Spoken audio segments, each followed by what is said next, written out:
Hi అండి. ముందు వీడియోలో ఈ బ్లౌజ్ కటింగ్ చూపించాను కదా! ఈరోజు వీడియోలో స్టిచ్చింగ్ చూపిస్తాను. స్కిప్ చేయకండి. ఫస్ట్ వచ్చేసి నేను ఒరిజినల్ క్లాత్‌ని, లైనింగ్ క్లాత్‌ని ఫ్రంట్ పార్ట్, బ్యాక్ పార్ట్‌ని కూడా జాయిన్ చేసుకున్నాను. హ్యాండ్స్‌కి అవసరం లేదు. ఎందుకంటే మనకి కట్ వర్క్ వచ్చింది కాబట్టి ఇక్కడ ఫోల్డింగ్ చేసి కుట్టుకోవాలి. సైడ్ కొన్ని అతుకులు పడతాయండి.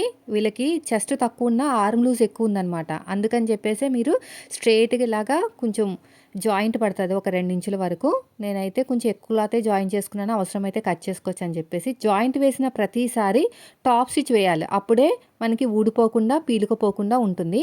తర్వాత వచ్చేసి రెండోది కూడా అంతే, ఇలా స్ట్రెయిట్‌గా స్టిచ్ చేసుకుంటూ వెళ్ళిపోయి ఒక టాప్ స్టిచ్ అయితే వేసేసేయండి. ఇలా ఓపెన్ చేసేసుకుని ఒక టాప్ స్టిచ్ అయితే వేసేసుకోండి. ఇక్కడ ఎగస్ట్రా ఉన్న క్లాత్ నీట్‌గా కట్ చేసేయండి. ఇప్పుడు ఏం చేయాలంటే తిప్పేసుకుంటే సరిపోతది. యాక్చువల్‌గా అయితే ఇలా ఫోల్డింగ్ చేస్తే సరిపోతది గానీ, మనకి కట్ వర్క్ అనేది హ్యాండ్‌కి రాలేదండి. ఎంబ్రాయిడరీ కింద ఇచ్చారనమాట. అందుకని మనం ఏం చేయాలంటే ఇలా పెట్టేసుకుని, మనం నార్మల్‌గా ఎలాగైతే తిప్పేసుకుంటామో అలా తిప్పేసుకుంటే సరిపోతది. మనకి కట్ వర్క్ వచ్చింది కదా! కట్ వర్క్‌లా కుట్టొచ్చు కదా అని అనుకోవచ్చు. కానీ అది అంత షేప్ రాలేదండి. కుట్టినా కూడా వేస్ట్ అనమాట. పోగులన్నీ బయటకొచ్చేసి షేప్ అవుట్ అయిపోతుంది. ఇలా కుట్టేసుకుంటే సరిపోతది. ఇప్పుడు ఇలా ఓపెన్ చేసుకుని లైనింగ్ మీద కుట్టు పడేటట్టు ఒక స్టిచ్ అయితే వేసుకోండి. ఇలా లైనింగ్ మీద కుట్టు పడేటట్టు స్టిచ్ వేసుకుని మళ్ళీ ఉల్టా తిప్పేసుకుని కార్నర్‌కి ఒక స్టిచ్ వేసుకోండి. ఇలా కార్నర్‌కి ఒక స్టిచ్ అయితే వేసేసుకోండి. ఇలా నీట్‌గా కుట్టుకుంటూ వచ్చేసేయాలి. మళ్ళీ ఇలా ఉల్టా తిప్పేసుకుని ఉల్టా తిప్పుకున్న పర్లేదు, లేదంటే ఇలాగా మనం కింద అడుగు భాగంలో ఉన్న క్లాత్ మనకి టచ్ అయితే తెలుస్తుంది అనుకుంటే మాత్రం ఇలా నీట్‌గా స్టిచ్ చేసుకుంటూ వచ్చేసేయాలి. అయిపోయిందండి. ఎగస్ట్రా ఉన్న క్లాత్ నీట్‌గా కట్ చేసేయండి ఇలాగా. మిడిల్‌లో ఒక చిన్న టక్ ఇచ్చేసేయండి. ఇలా సగానికి ఫోల్డ్ చేసుకోండి హ్యాండ్ లూజ్‌ని. మిడిల్‌లో ఒక చిన్న టక్ ఇచ్చేసుకొని ఆర్మ్ లూజ్ ఎంత మనకి 8 మీద 2 గీతలు కదా ఇక్కడికొచ్చింది కదా! ఇక్కడ నుంచి ఒక 2 ఇంచులకి మార్కింగ్ వేసుకొని కట్ చేసేద్దాం. ఎందుకంటే కొంచెం క్లాత్ ఎక్కువ ఉంది కదా! ఈ క్లాత్ ఎక్కువ ఉంచడం వల్ల లైనింగ్ క్లాత్ అనేది మళ్ళీ ఒరిజినల్ క్లాత్ కూడా అంతే కావాలనమాట. మన దగ్గర అంత లేదు. అందుకని చెప్పేసి నేను కరెక్ట్‌గా కట్ చేసుకున్నాను. పైన కట్ చేసిన అంటే కర్వ్ తిరిగే చోట కట్ చేసిన ప్లేస్ ఉంది కదా! ఆ క్లాత్‌ని ఇక్కడ నీట్‌గా ఒక జాయింట్ వేసేసుకుంటే సరిపోతది. ఇలా మొత్తం కూడా అంతే. మళ్ళీ ఇలా ఉల్టా తిప్పేసుకొని దీనిపైన ఇలా పెట్టేసుకొని స్టిచ్ వేసేసేయండి ఇలాగా. వేసేసుకున్నామంటే మనకి కరెక్ట్‌గా వచ్చేస్తది. వీడియో నచ్చితే లైక్ చేయండి ఫ్రెండ్స్. మీరు మన ఛానల్ ఫస్ట్ టైం చూస్తే మాత్రం సబ్స్క్రైబ్ చేయండి. మనం ఇక్కడ బాబిన్ ఉంది కదా! ఫుల్లుగా మనకి థ్రెడ్ ఉంచుకున్నాం అనుకోండి, ఒక బ్లౌజ్‌కి వచ్చేస్తదండి. ప్లెయిన్ బ్లౌజ్ అయితే మిగులుతదనమాట. లైనింగ్ బ్లౌజ్ అయితే సరిపోతది. ఇప్పుడు దీన్ని ఇలా పైన పెట్టేసుకొని స్ట్రెయిట్‌గా స్టిచ్ చేసుకుంటూ వచ్చేసేయాలి. మళ్ళీ ఓపెన్ చేసేసుకుని ఒక టాప్ స్టిచ్ అయితే వేసేసేయండి. ఇలా ఒక టాప్ స్టిచ్ అయితే వేసేసుకోండి. మళ్ళీ హ్యాండ్ లూజ్ దగ్గర కరెక్ట్‌గా పెట్టేసుకుని ఆర్మ్ లూజ్ దగ్గర కరెక్ట్‌గా ఉందో లేదో చెక్ చేసుకోండి. అంతే. చూడండి. మొత్తం కూడా నీట్‌గా జాయిన్ చేసేసుకోవాలి. సో, ఇప్పుడు వచ్చేసి రెండో హ్యాండ్ కూడా ఇలాగే రెడీ చేసేసాను. చూడండి చక్కగా వచ్చేసింది కదా! ఇప్పుడు మనం ఏం చేయాలంటే బ్యాక్ పార్ట్‌లో డాట్స్ వేసుకొని ఉక్సు పట్టి, కాజా పట్టి కుట్టేసుకుంటే సరిపోతది. చాలా ఈజీగానే ఉంటది ప్రిన్సెస్ కట్టు. కటింగ్ ఎంత ఈజీయో స్టిచ్చింగ్ అంతకంటే ఎక్కువ ఈజీ అండి. ఇలా నీట్‌గా స్టిచ్ చేసేసుకోండి. తర్వాత వచ్చేసి మనకి ఇక్కడ కూడా అంతే. ఇక్కడ కూడా బ్యాక్ పార్ట్‌లో ఇలా పెట్టేసుకుని ఇలా స్ట్రెయిట్‌గా వచ్చేసేయాలి. ఇలాగా. అయిపోయింది. తర్వాత వచ్చేసి ఇక్కడ ఫ్రంట్ పార్ట్ ఉంది కదా! ఫ్రంట్ పార్ట్‌లో మనం మార్కింగ్ వేసుకున్న ప్రకారమే ఒక కుట్టు వేసుకోండి. మళ్ళీ ఇక్కడ కూడా అంతే. ఎలాగైతే షేప్ తిప్పామో అలాగే రావాలి. ముందు వేసిన కుట్టు పక్కనే వేయండి. దాని మీద వేయకండి. ఎందుకంటే మధ్యలోంచి కట్ చేసుకుంటూ వెళ్ళాలనమాట.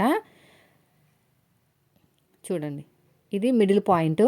ఓకేనా? ఆ మిడిల్ పాయింట్ దగ్గర టచ్ అయ్యేటట్టు మనం కుట్టాలి. అప్పుడే షేప్ అనేది పర్ఫెక్ట్‌గా వస్తుంది. చూడండి ఇలా కుట్టుకుంటూ వెళ్ళిన తర్వాత మళ్ళీ ఇలాగా ఇలా ఇటు వచ్చేసుకుని మళ్ళీ దాని పక్కనే కుట్టాలి.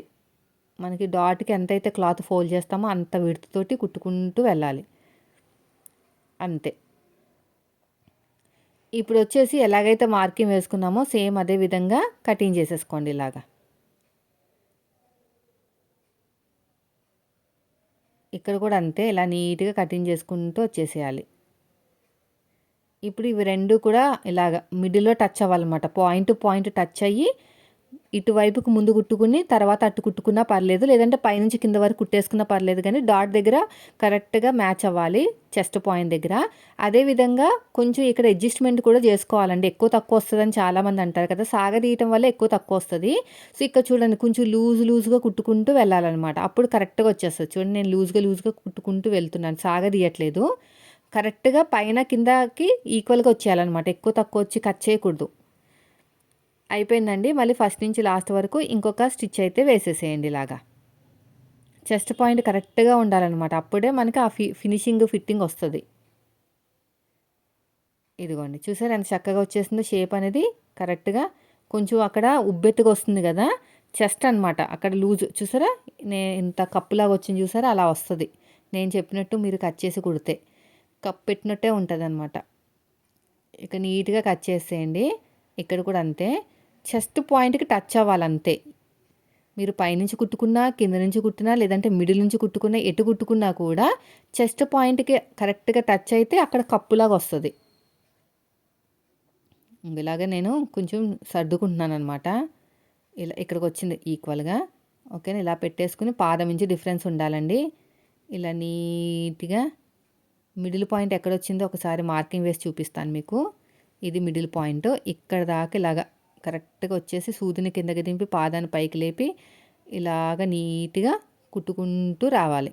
ఇలాగా అంతే, చూసారా ఎక్కడా కూడా ఎక్కువ తక్కువ రావట్లేదు.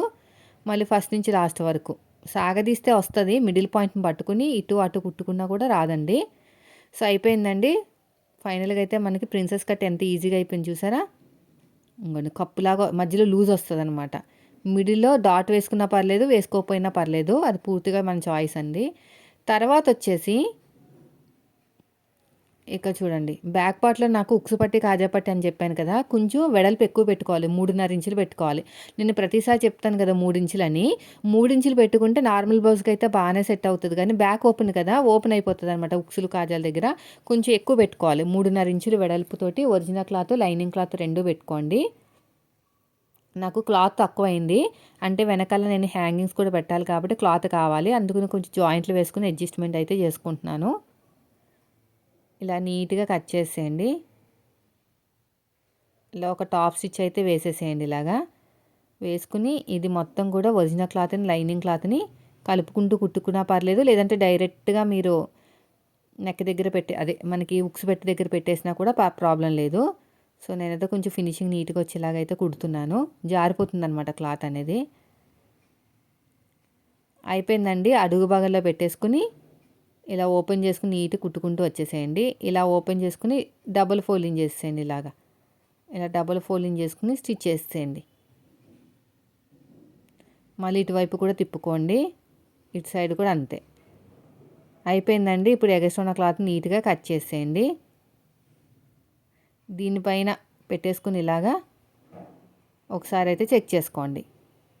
నాకైతే కరెక్ట్గానే వచ్చింది. 1.5 ఇంచు వెడల్పుతో అయితే కాటన్ లైనింగ్ తీసుకుంటున్నాను. ఉక్స్ కోసం ఇది, కాజా కోసం ఏమో 3.5 ఇంచులు తీసుకున్నాను కదా, ఇది 1.5. ఎక్కువ తీసుకోవాల్సిన అవసరం ఏం లేదు దీనికి. ఇలా నీట్గా కట్ చేసేయండి. దీనిపైన పెట్టేసుకుని ఇలా స్ట్రైట్గా కుట్టుకుంటూ వెళ్ళిపోండి. ఇలా ఓపెన్ చేసేసేయండి. ఇలా డబుల్ ఫోల్డింగ్ చేసేసేయండి. ఇలాగా ఎగస్ట్ ఉన్న క్లాత్ని కట్ చేసేసిన తర్వాత అయిపోయిందండి. ఇది కూడా నీట్గా ఇలాగా కట్ చేసేసుకుని దీని మీద పెట్టుకోండి. ఇలాగా వచ్చిందా, కరెక్ట్గా వచ్చింది. ఇప్పుడు మనం షోల్డర్స్ని జాయిన్ చేసేసుకుందాము. ఓకేనా, నెక్ దగ్గర ఈక్వల్గా ఉండాలి, నెక్ దగ్గర స్లోప్ ఇవ్వాలి. ఫస్ట్ వచ్చేసి ఈక్వల్గా కుట్టు వేసేసేయండి, నెక్ దగ్గర కొంచెం స్లోప్ ఇచ్చేసేయండి. ఇలాగా తర్వాత ఇక్కడ కూడా అంతే, నెక్ దగ్గర ఈక్వల్గా ఉండాలి, నెక్ వైపుకి స్లోప్ ఇచ్చేసేయండి కొంచెం. ఇప్పుడు మనం పైపింగ్ క్లాత్ని రెడీ చేసేసుకోవాలి. క్రాస్కున్న పీసులు తీసేసుకున్నానండి అన్నీ తీసుకుని క్రాస్గా జాయిన్ చేసేసుకోండి పైపింగ్ కోసము. నేను నార్మల్ పైపింగ్ వేస్తున్నాను, ఇన్విజిబుల్ ఏం వేయట్లేదు. 2 క్రాసులు ఆపోజిట్లో పెట్టేసుకుని ఇలా నీట్గా కుట్టేసుకోండి. వీడియో నచ్చితే లైక్ చేయండి ఫ్రెండ్స్. మీరు మన ఛానల్ ఫస్ట్ టైం చూస్తే మాత్రం సబ్స్క్రైబ్ చేయండి. ఇలా మొత్తం కూడా అంతే. ఇది అయిపోయిన తర్వాత ఒక సైడ్ ఫోల్డింగ్ చేసుకుని ఇలాగా నీట్గా కుట్టుకుంటూ వెళ్ళిపోవాలి. ఇలా ఫోల్డింగ్ చేసుకుని వన్ సైడ్ చూస్తున్నారు కదా, అలాగా ఇలా నీట్గా ఫోల్డింగ్ చేసుకుంటూ వచ్చేసేయాలన్నమాట. ఇలా మొత్తం నీట్గా ఇలా వన్ సైడ్ ఫోల్డింగ్ చేసుకుని కుట్టుకుంటూ రావాలి.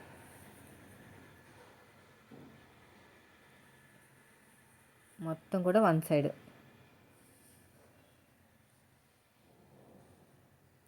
ఇలాగా. ఏమైనా ఎక్కువ తక్కువ ఉంటే కట్ చేసేసేయండి. కానీ నాకు తెలిసి ఎక్కువ తక్కువ ఏం రాదు, కరెక్ట్గానే నేను అన్నీ కూడా అడ్జస్ట్ చేశాను. అయిపోయింది. ఇప్పుడు మనం చేతి వాళ్ళని బట్టి ఎటు స్టార్ట్ చేసుకున్నా కూడా పర్లేదు. ఇలా ఎగస్ట్రా ఉన్న కొంచెం పోగులుగా ఉన్నాయి కదా, అవన్నీ కూడా తీసేసానండి. ఇప్పుడు వచ్చేసి ఎడమ చేతి వైపు నుంచి అయితే స్టార్ట్ చేసుకుంటున్నాను. నేను నా చేతి వాళ్ళని బట్టి ఎడమ చేతి వైపుకి అయితే స్టార్ట్ చేసుకుంటున్నాను. స్టార్టింగ్లో చిన్న ఫోల్డింగ్ చేసేసేయండి. స్టార్టింగ్లో చిన్న ఫోల్డింగ్ అయితే చేసేసేయండి. ఇలాగా ఫోల్డింగ్ చేసుకుని రఫ్ ఇచ్చేసుకుని నీట్గా కుట్టుకుంటూ వచ్చేసేయాలి. ఇలాగా నీట్గా ఇలాగా. ఓకేనా? నేను ఎంత జాగ్రత్త కుడుతున్నానో చూడండి, సాగదీయకూడదు అనమాట. ఇలా నీట్గా స్టిచ్ చేసుకుంటూ పాదం నుంచి డిఫరెన్స్ తోటి కొంచెం స్లోగానే చూపిస్తున్నాను మీకు అర్థం అవ్వాలని. ఇలాగా ఇలా నీట్గా వచ్చేసేయాలి, స్ట్రైట్గా నీట్గా.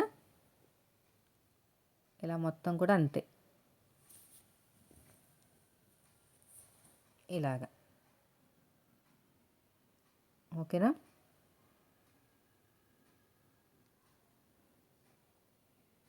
ఇలాగా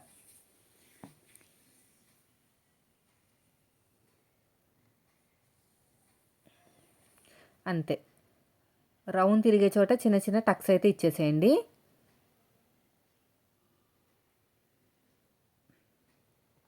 ఇక్కడ కూడా అంతే, చిన్న చిన్న టక్స్ ఇచ్చేసుకుని 12వ నెంబర్ థ్రెడ్ తీసేసుకుని ఇలా 12వ నెంబర్ థ్రెడ్ తీసేసుకుని ఇలా ఫోల్డ్ చేసేసేయండి. ఇలా ఫోల్డ్ చేసేసుకుని రఫ్ ఇచ్చేసేయండి. ఇలాగా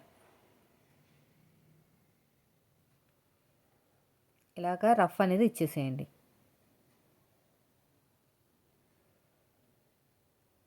ఇలా మొత్తం కూడా అంతే.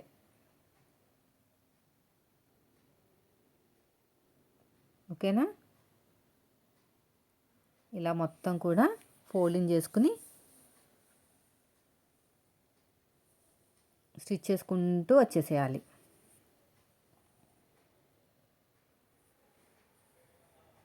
ఇలాగా ఇలా మొత్తం కూడా నీట్గా ఫోల్డింగ్ చేసుకుంటూ వచ్చేసేయండి.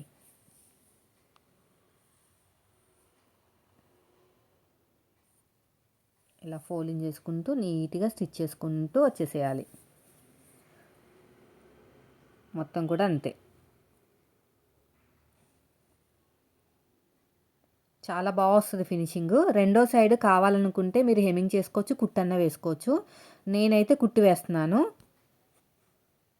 ఇలా ఫోల్డింగ్ చేసుకుని స్టిచ్ చేసుకుంటూ వెళ్ళిపోవాలి.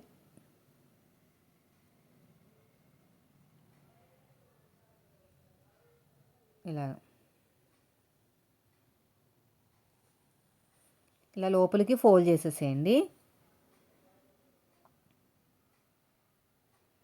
రఫ్ ఇచ్చేసేయండి. రెండో సైడ్ చెప్పాను కదా మీకు, రెండో సైడ్ మాత్రం మీరు ఫినిషింగ్ నీట్గా రావాలంటే మీరు హెమ్మింగే చేయించుకోవాలండి. నేనైతే వీళ్ళకి స్ట్రాంగ్గా ఉండాలి అన్నారు కాబట్టి నేను కుట్టయితే వేసేస్తున్నాను. నేను చెప్తున్నాను, యాక్చువల్గా అయితే మీకు ఫినిషింగ్ నీట్గా రావాలంటే హెమ్మింగ్ చేసుకుంటే సరిపోతుంది. తర్వాత వచ్చేసి హ్యాండ్ స్టిచ్చింగ్ చేసుకోవాలండి. హ్యాండ్ ఆల్రెడీ రెడీ చేసి పెట్టుకున్నాం కదా, కుట్టేసుకుని తర్వాత లాస్ట్లో సైడ్ జాయిన్ చేసే తర్వాత, అంటే ఒక సైడ్ జాయిన్ చేసిన తర్వాత నడుము దగ్గర పట్టి అతుక్కోవాలన్నమాట. ఎక్కువ తక్కువ రాకుండా ఉంటుంది. ఇలా మొత్తం కూడా అంతే.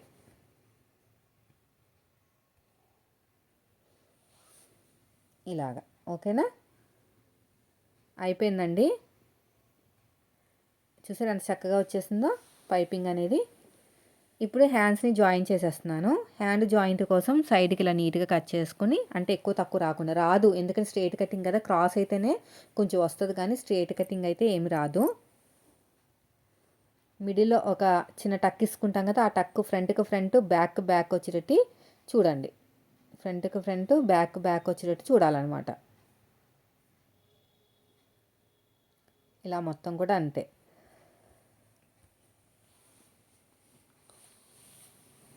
ఇలా మొత్తం కూడా నీట్గా మళ్ళీ ఫస్ట్ నుంచి లాస్ట్ వరకు ఇంకొక స్టిచ్ ఇలాగా. ఇలా మొత్తం నీట్గా స్టిచ్ చేసుకుంటూ వెళ్ళిపోవాలి.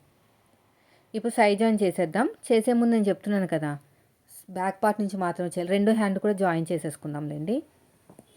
రెండో హ్యాండ్ కూడా జాయిన్ చేసేసుకుని ఇలా మిడిల్లో పెట్టేసేయండి. ఇలా కరెక్ట్గా రఫ్ ఇచ్చేసేయండి. రఫ్ ఇచ్చేసి మన వైపుకి ఒక స్టిచ్ వేసేసేయండి. ఉల్టా తిప్పేసుకుని ఇంకొక కుట్టు అయితే వేసేసేయండి. ఇలా పట్టేసుకుని ఇంకొక స్టిచ్ అయితే వేసేసేయండి. మళ్ళీ ఫస్ట్ నుంచి లాస్ట్ వరకు ఇంకొక స్టిచ్, ఇలా ఫస్ట్ నుంచి లాస్ట్ వరకు ఇంకొక స్టిచ్ కూడా వేసేసేయండి. ఇప్పుడు సైడ్ జాయిన్ చేసేద్దాము. సైడ్ జాయిన్ చేసే ముందు నేను చెప్తా ఉంటాను కదా, బ్యాక్ పార్ట్ నుంచి మాత్రమే చేయాలని. హ్యాండ్ లూజు, ఆర్మ్ లూజు, నడుము లూజు ఈ మూడింటిని కలుపుకుంటూ వెళ్ళిపోవాలన్నమాట.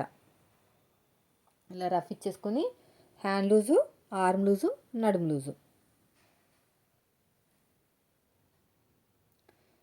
రఫ్ ఇచ్చేసుకుని ఇక్కడ కూడా అంతే.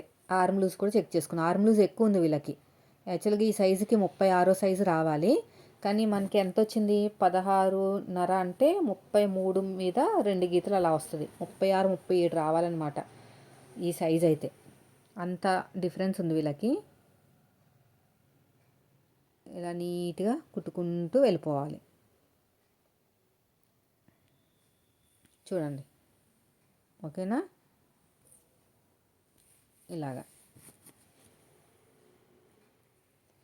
ఇలా కలుపుకుంటూ వెళ్ళిపోవటమే. కరెక్ట్గానే వచ్చేసింది. ఎందుకంటే నేను కట్ చేసేటప్పుడు ఫ్రంట్ పార్ట్లో ఎక్కువ పెట్టాను కదా, ఫ్రంట్ పార్ట్ హైట్ అనేది ఎక్కువ ఉండాలి బ్యాక్ పార్ట్ కన్నా. సైడ్ జాయిన్ చేసేటప్పుడు క్రాస్గా కట్ చేశాను కదా. కటింగ్ వీడియో చూస్తే మీకు అర్థమవుతుంది స్టిచ్చింగ్ వీడియో కన్నా. అది చూసి ఇది చూడండి. సో ఇప్పుడు వచ్చేసి రెండోది కూడా అంతే, ఒకటే స్టిచ్ వేయాలండి సైడ్కి. ఎందుకంటే పట్టి అతుకున్న తర్వాత మిగతాది కూడా వేసుకోవాలి. ఇలా చేయటం వల్ల మనకి అసలు ఎలాంటి అనుభవం లేకపోయినా కూడా ఫినిషింగ్ అనేది బాగా వస్తుంది అనమాట. ఒక చోట ఎక్కువ, ఒక చోట తక్కువ అనేది రాదు. ఇలా స్ట్రెయిట్గా స్టిచ్ చేసుకుంటూ వెళ్ళిపోవాలి. ఇలా మొత్తం కూడా అంతే. మళ్ళీ ఇటువైపు కూడా అంతేనండి. ఇక్కడ ఒక మార్కింగ్ వేసేసేయండి ఇలాగా.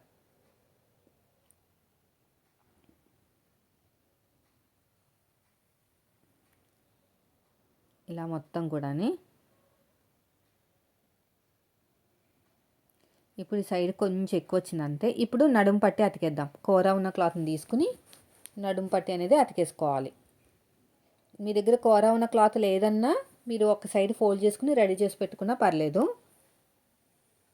ఇలా కొంచెం ఓపెన్ చేసేసేయండి. మనం ఏం చేయాలంటే ఈ కూర ఉన్న క్లాత్ని తీసేసుకుని కొంచెం నీట్గా కట్ చేసేయండి. నీట్గా కట్ చేసుకుంటే కొంచెం బాగుంటుంది అనమాట పట్టీ అనేది. అయిపోయిందండి.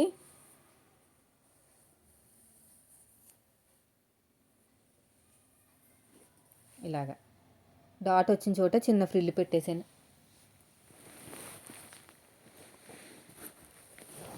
ఇలాగా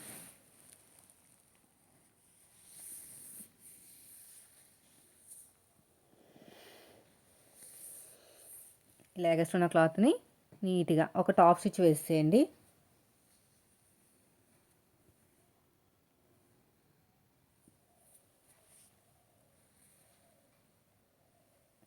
తర్వాత వచ్చేసి ఇంకొకటి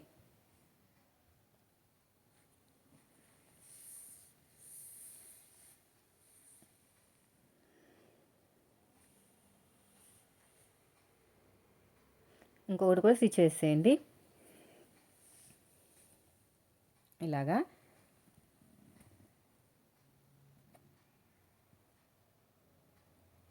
ఇలా ఒక టాప్ స్టిచ్ వేసేసుకోండి.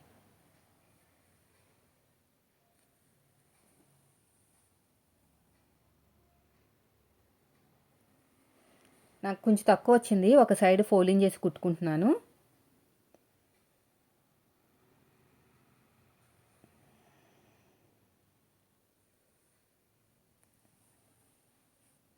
ఇలాగా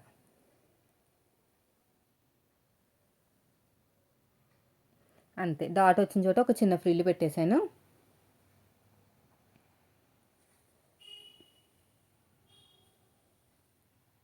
అంతే, నీట్గా కుట్టుకుంటూ వెళ్ళిపోవాలి.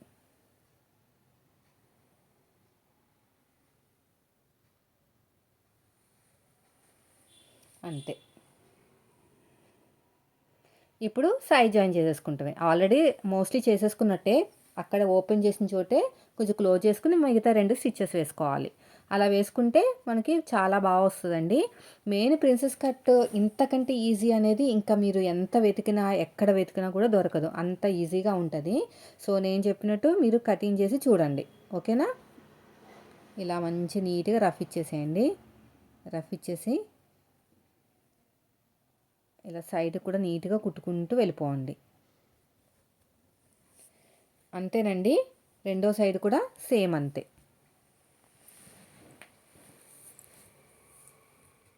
ఇక్కడ చూడండి, ఇక్కడ సైడ్ కూడా అంతే.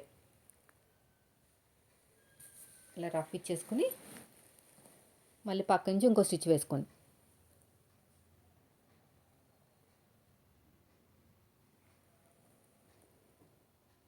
ఇలాగా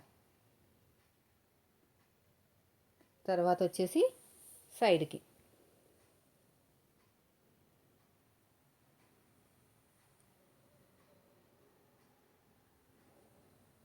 ఇలా నీట్గా కట్ చేసుకోవాలి. సో చూసారు కదండి వీడియో, నేను చెప్పినట్టు మీరు ఒకసారి ట్రై చేయండి. వీడియో నచ్చితే లైక్ చేయండి, ఏమైనా డౌట్స్ ఉంటే కామెంట్ చేయండి. నాకు వీలైనప్పుడు ఖచ్చితంగా నేను దాని మీద దాని మీద వీడియో అయితే పోస్ట్ చేస్తాను. ఇంకా మన ఛానల్లో చాలా చాలా వీడియోస్, మంచి మంచి వీడియోస్ వస్తాయి. సబ్స్క్రైబ్ చేసుకుని పెట్టుకోండి. Thank you for watching.